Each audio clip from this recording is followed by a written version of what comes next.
আমার মা বোনকে এতদিন পর দেখে আমি অনেক খুশি হই এবং খুশিতে কান্না করে দেই। আমার সুখের সংসার তৈরি হয়েছে একটি। আমার মা বোন আমার বাসায় যাতায়াত শুরু করলো। তিনি আমায় বলতেন, তুমি আমার গোপন ভালোবাসা।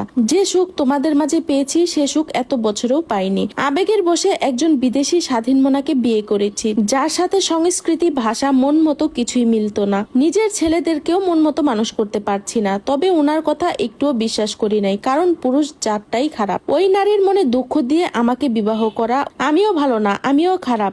আমি জেনে শুনে 2 বাচ্চার বাপকে বিবাহ করেছি, কিন্তু আমি পরিস্থিতির শিকার।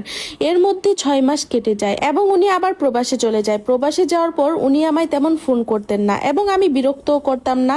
নিজ থেকে আমিও কল দিতাম না। তবে দিনকে দিন আমি বিবেকের দহনের আগুনে পুড়ছি। জেনে শুনে একটা নারীর স্বামীকে বিবাহ করেছি। অসহায় গরিবদের বিবেকের দহনে পুড়েও বা কি হবে? যা হওয়ার কিংবা যা করার তা তো করেই ফেলেছি। মানসিক শান্তি আমি হয়তো মৃত্যুর আগ পর্যন্ত পাবো না, কারণ একজনের স্বামীকে 2টা সন্তানের পিতাকে আমি বিবাহ করেছি। সমাজ আমার দিকে আঙ্গুল আগে তুলবে, কারণ আমি মেয়ে। পুরুষের দিকে আঙ্গুলটা আগে তুলবে না, পুরুষ যতই অন্যায় করুক। অবশ্য সব ক্ষেত্রে না, কিছু কিছু বিষয়ে। উনি মাঝে মাঝে ফোন করতেন এবং মেয়ের সাথে কথা বলতেন, আমাদের চলার জন্য টাকা পাঠাতেন। এভাবে প্রায় 1.5 বছর কেটে যায়। একদিন ফোন করে আমাকে অনেক মায়া লাগানো কথা বলে, মেয়ের সাথেও কথা বলে। এটাই শেষ কথা ছিল। আমি নর্মালি নিয়েছিলাম, কারণ উনি সব সময় বলতেন ঘরের খেয়াল রাখবে, মেয়ের খেয়াল রাখবে। 1.5 বছর পর ওনার সাথে আমার টোটালি যোগাযোগ অফ হয়ে যায়। আমি কিন্তু ওনার ফ্ল্যাটে আছি, কিন্তু উনি ফোন করতেন না। খরচ দেওয়া বন্ধ হয়ে যায়। আমি ফোন দিলে ব্যাগ আসতো না। একটা মহিলা কল করতো, অনেক সময় ছেলের কণ্ঠ শুনতাম।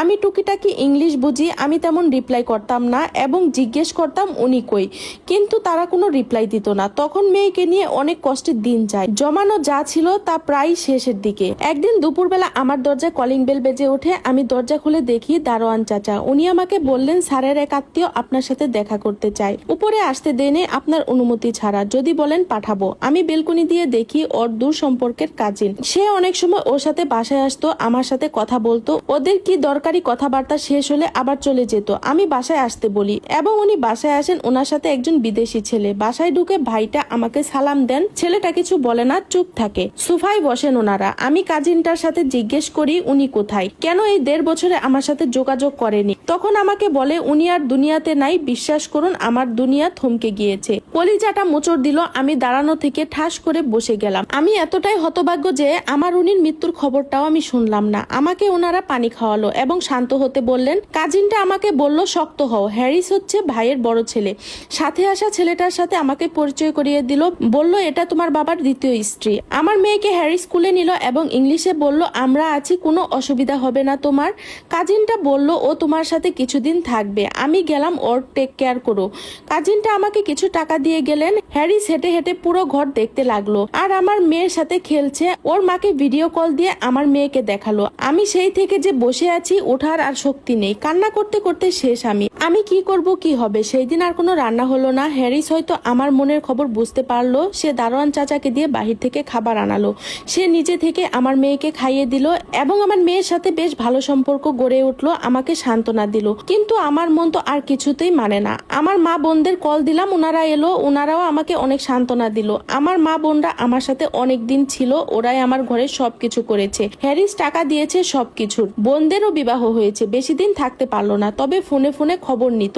হ্যারিস টুকিটাকি বাংলা শিখলো, মাঝে মাঝে নিজে গিয়ে বাজার করে আনতো আর কাজিন ভাইটা আসতো মাঝে মাঝে। হ্যারিসকে সাথে নিয়ে বের হতো। হ্যারিস যতবার বের হতো আমার মেয়ের জন্য কিছু না কিছু আনতো। মোটামুটি একটা বিশ্বাস অর্জন হয়ে গেছে। হ্যারিস আমার কাছে টোটাল 2 মাস ছিল। একদিন আমার মেয়েকে নিয়ে নিচে গেছিল, কারণ মেয়েটা অনেক কাজ ছিল। আমি কখনো ওর সাথে মেয়েকে বের হতে দিতাম না, চোখে চোখে রাখতাম। আমি আবার নিচে গিয়ে মেয়েকে নিয়ে আসি।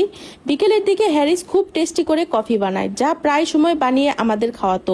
মেয়ে বাদে আমি মা সবাই কফিটা খাই। সেই কফি খেয়ে এত ঘুম যে পরের দিন সকালবেলা উঠে দেখি আমার মেয়েও নাই, হ্যারিসও নাই। আমি গিয়ে দারোয়ান চাচাকে জিজ্ঞেস করি। চাচা বলল, ওরা তো গতকাল বিকেলে বের হয়েছে আপনার মেয়ে সহ। বিদেশি পোলাটার হাতে একটা ব্যাগ ছিল। ঘরে দেখলাম হ্যারিসের কোনো জিনিসপত্র নেই। আমি কাজিন ভাইটাকে ফোন দিলাম। উনি আমাকে বললেন, চুপ থাকো, বেশি বাড়াবাড়ি করলে দুনিয়া থেকে বিদায় করে দিব। আমি মেয়েকে অনেক খুঁজলাম, থানায় গেলাম, মামলা দিলাম, কিন্তু মেয়ে আর পেলাম না। আমার স্বামীর বিদেশি নাম্বারে কল করলাম, কল হ্যারিস ধরলো। বুঝতে পারলাম ও বিদেশ চলে গেছে। তবে আমার মেয়ে তো বিদেশে যাওয়ার কথা না, কারণ ওর তো পাসপোর্ট নেই।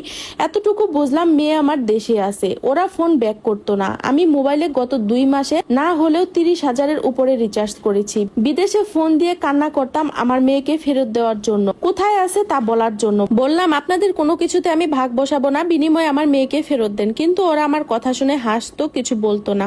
2 মাস পর ফ্ল্যাট থেকে আমাকে বের করে দেয়। ফ্ল্যাটটা ওর কাজিন ভাই দখল করে।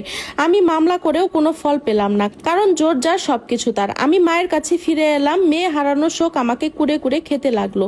আমার বাঁচতে ইচ্ছে করতো না। আমি শহরে অলিতে গলিতে ঘুরতাম যদি মেয়েকে ফেরত পাই।